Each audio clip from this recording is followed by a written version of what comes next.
Did you know you can go overlanding in your mind and not only accomplish micro adventures, but fuel your brain with motivation and endorphins to take on the next challenge? Whether or not you succeed, it's actually a win-win, and I'm going to show you exactly why. You know, everybody wants to improve. Everybody wants to get better.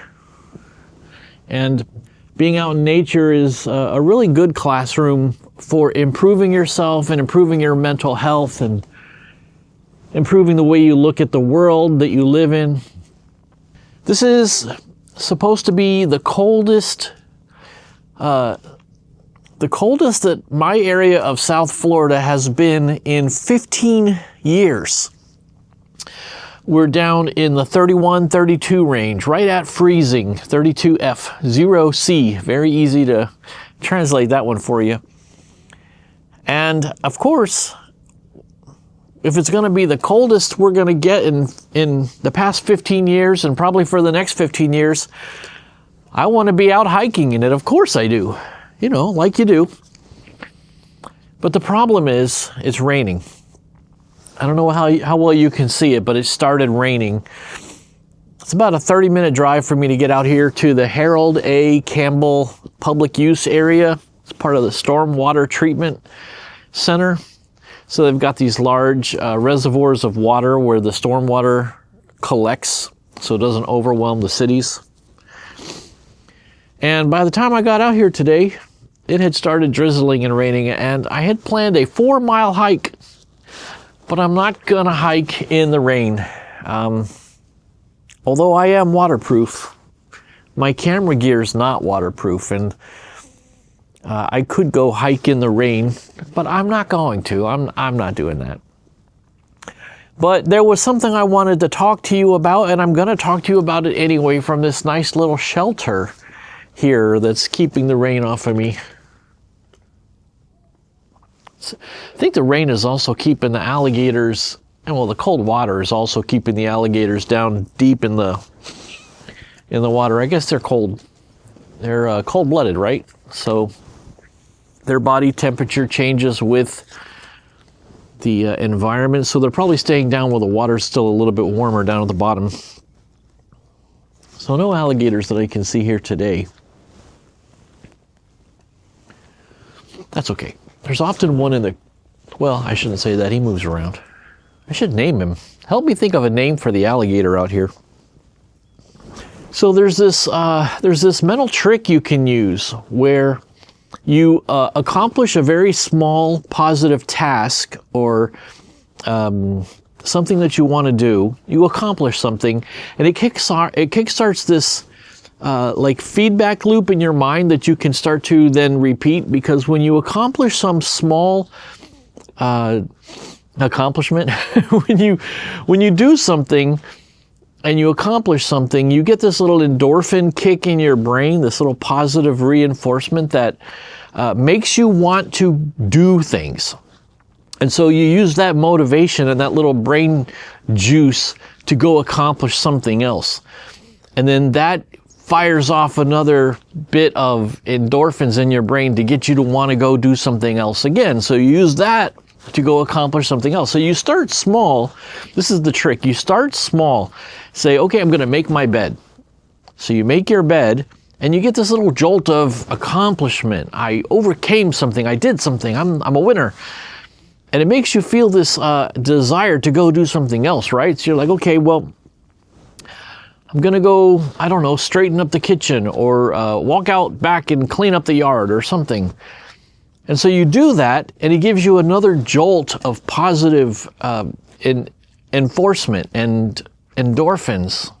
And then you use that jolt of mental accomplishment and satisfaction to kick you off and say, well, I'm going to go take a drive to somewhere green out in nature.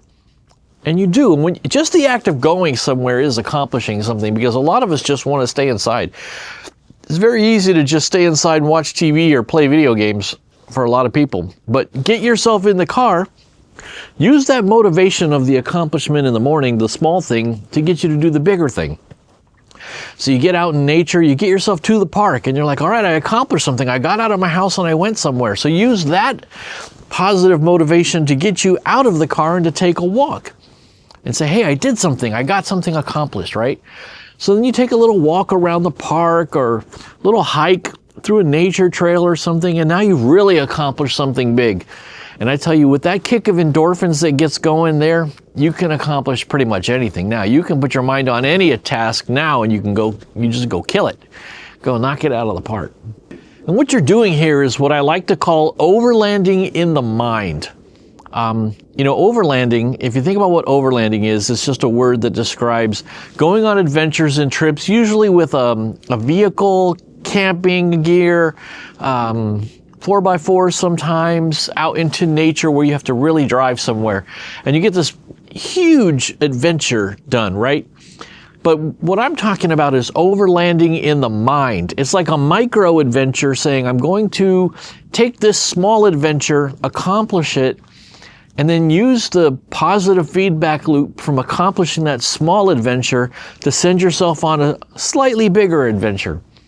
So for me this morning, I had to make a quick video and get that out. So I got that done at my desk this morning, and that accomplishment drove me to say, well, you know what, I'm going to pack up my backpack and my gear and get myself ready to go. And getting that stuff packed up was like an accomplishment that fed me to drive out here to the area. And when I got here and I saw that it was raining, I was kind of bummed. I was like, I'm not going to hike in the rain, but I'm still going to make a video for my friends to watch about overlanding in the mind.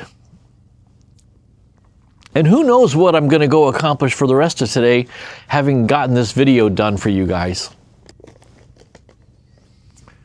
You're not subscribed? Huh, that's weird.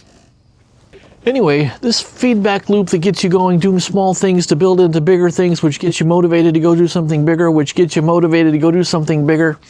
This is how you become somebody who looks at their accomplishments and begins to look backwards in a positive way and sees how far you've come.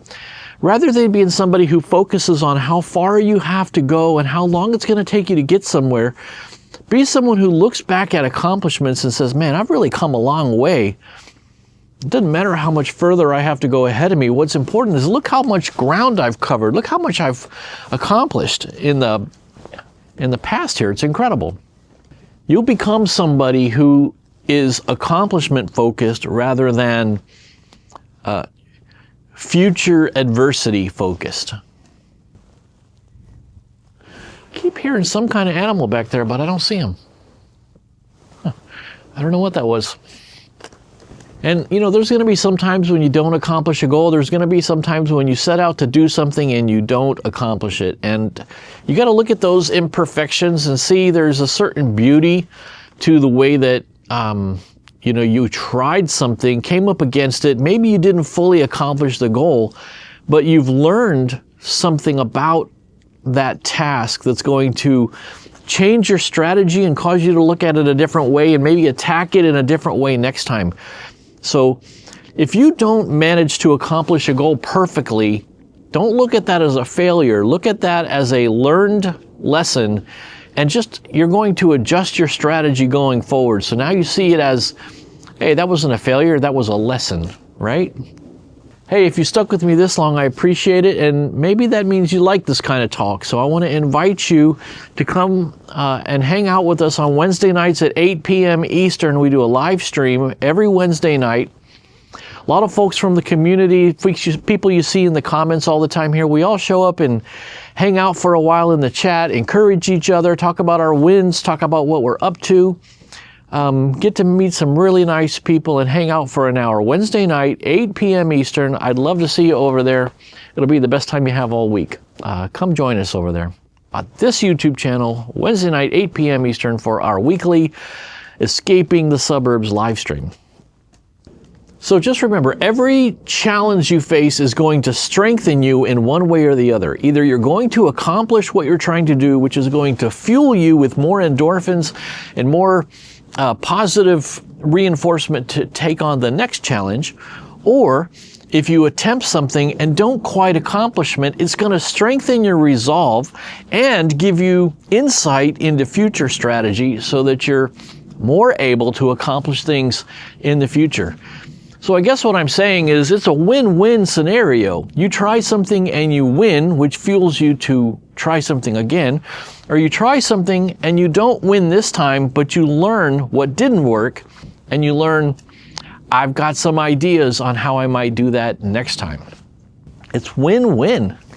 I tell you, it is cold out here. I know some of you folks who live up there where it's 5 degrees, -5 degrees, 10 degrees, 3 feet of snow. You're probably laughing about somebody with their 31-degree temperature, but when you're a Florida boy like me, our blood is thin because, you know, we're not used to running on antifreeze. We're used to trying to avoid heat stroke all the time. So when it gets cold like this, maybe you're laughing at me with my M65 jacket and my nice LL Bean hat keeping me warm, but my body's just not acclimated to acclimated. I'm not acclimated to cold temperatures like this, like some of you guys are. I know Mike's Adventure Sparks up there in Minnesota's got to be chuckling to himself, saying, 31, man, I'd be in shorts and t-shirts in 31 degrees. Well, I believe that's true, but Florida man don't play that game. Boy, it's nice out though. It's cold and it's brisk, but it's nice.